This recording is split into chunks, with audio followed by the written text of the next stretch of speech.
Onpa ihana aamu herätä. Painetaanpas näytä lisää. Katsotaan millaisia kommentteja olen saanut nyt lähiaikoina. Ihan vitun kauhea peli. Ei oo. On se. Sä oot vitun kauhea. Toi on hyvä peli. Sitä mäkin. Ei oo. Toi on helvetin kauhea tehty Dream Modeleilla ja Robloxissa muutenkin. Ihan sama miten se on tehty, se on kiva ja toimii. Ei mut jätkät, se ei oikeesti niin totista. It ain't so serious, tai mitä se Sun Tzu sanoo, mut... Why so serious?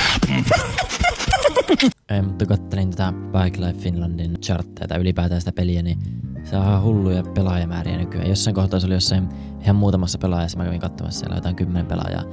Ja nyt siellä on ollut niinku parhaimmillaan jopa 600, ainakin tänään oli. Niin rupes vaan kiinnostaa, että onkohan siihen tullut jotain uutta mielenkiintoista. Niin ajattelin, että menen testaamaan.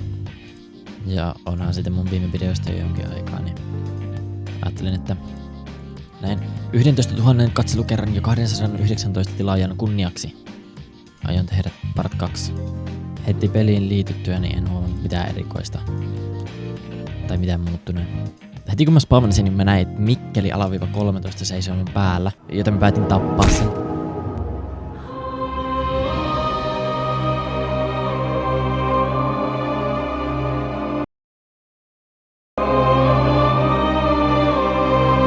Häkeltyneenä Niko Jurvasen lentotaidoista mä ajattelin, että mä hyppään sen kyytiin. Niko Jurvanen rupesi vaan polttaa kumia suoraan. Niko Jurvanen poltti kumia iltaan asti ja lähdimme kylille viimein ajelemaan ja hieman keulimaan. Olin hieman peloissani Niko Jurvasen kyydissä, koska hänen ajotyylinsä oli aika poukkoileva, mutta olen silti kiitollinen Niko Jurvaselle, että sain olla hänen kanssaan. Saavuimme viimein määränpäähämme eli S-Markettiin, ja Niko Jurvanen oli niin kova jätkä, että se ajoi S-Marketin sisään. Kassatäti katsoi hieman vinoon, mutta emme antaneet sen haitata elämäämme. Kun pysäköimme Samurai Mopocrossimme, Niko Jurvanen vain hyppäsi raasti kyydistä ja jätti minut kyytiin, ja mopo kaatui vasemmalle jalalleni. Mutta onneksi Niko Jurvanen on niin ystävällinen, että hän tuli auttamaan minut ylös. Niko Jurvanen hajotti mut jotenkin. Mulla pukas peli ja mä en pystynyt enää kävelemään. Tai vaan liuku tää muukko. Kun mä viimein pääsin kassalle, ostin vähän terävämmän Megaforce. Avattuaan se heräsi saman tien sammunena ulkoa. Mun hahmo ei oikein toiminut niin kuin se pitäisi ja loppujen lopuksi mä vaan kuolin. Spawnilla oli kauhea torni ihmisiä ja mulla oli hankaluuksia päästä pois siitä. Mikkeli-13 oli uudelleen syntynyt, mutta tämän varten aikana ei ollut liikkunut mihinkään. Halusin seikkailla Mikkeli-13 kanssa, mutta Mikkeli-13 säästi minut vaaralta ja levitoi pois.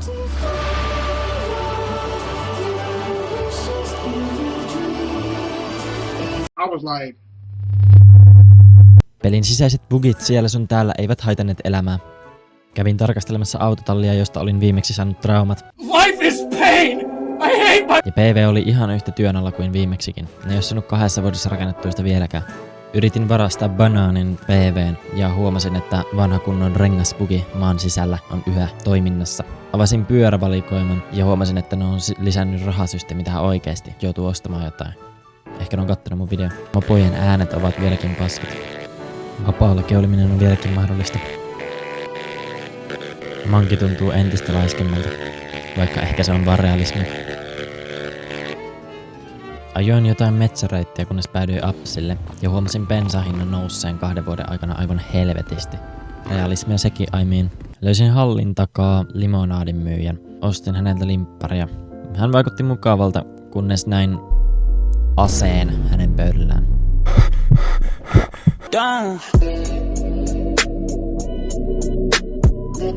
Hyppäsin Kakapertin mukaan. Meillä oli ihan hauskaa, kunnes Kakapertti päätti keulia takatukkani pois. Mä tapasin Jeren, flippasin PV:n, pyörin mankilla ja kävin pelottelemassa Teemu Oravaa.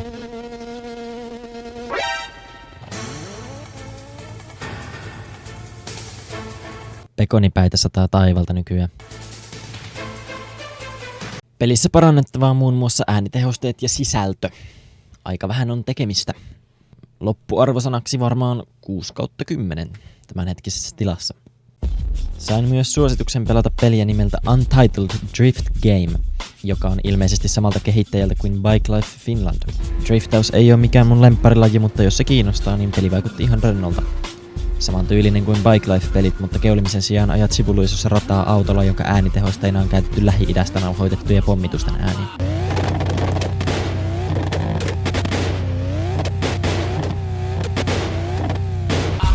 Doesn't have a mind, know what it's showing you. Zoom coming from behind, bet what I'm gonna do. Jet black, window down, rolling the rhythm out. Drum where it's coming from.